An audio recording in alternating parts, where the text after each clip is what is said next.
All revolutions are started by men 19, 22, 24, which is one of the reasons it's so ridiculous to complain about Elon Musk's the young age of Elon Musk's team.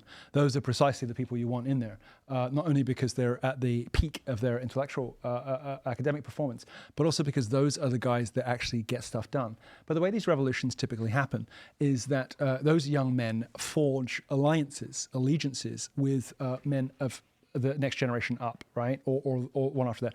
So there's a kind of 20-year gap. Basically, the idea being that 22-year-olds will forge alliances with 45-year-olds who can get stuff done, and this is how revolutions actually kick off. This is the great tragedy of Nick Fuentes, because his Gen X former friends are exactly the group that he's worked the hardest to alienate, whether it's Marjorie Taylor Greene or me or J.D. Vance, or those are the people that can actually help him get stuff done. And they're the people that he's worked the hardest to alienate because he's jealous and unappealing. Well, but the age groups that you're seeing most supportive of Trump are the age spikes that you see in revolutions, where large changes are taking place. And what's happening in this government is a peaceful revolution.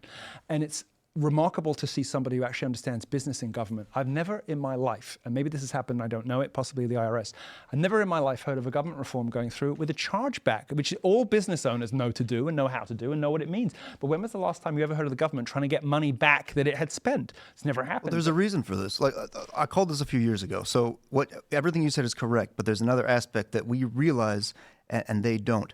Now, the example I used a few years ago was there's going to come a day when these street activists that get in your face and spit on you and get you to do anything, to immediately call the cops and watch you get carted off to jail, are going to do that one day and not realize that the equation has changed and they're no longer in the position to do this. And this day has come. I know it's gone much further than I was just talking about.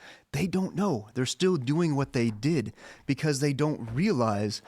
From our point of view, it's clear as day. We know there's a national Taylor mood Swift difference. doesn't know. None of these people realize. They don't realize it's Thursday. It's not Wednesday anymore. Exactly. They're like Amish people who the world's left them behind, and they're going to churn the butter for a while. But they're going to learn quick. Yeah. No, I think you're right.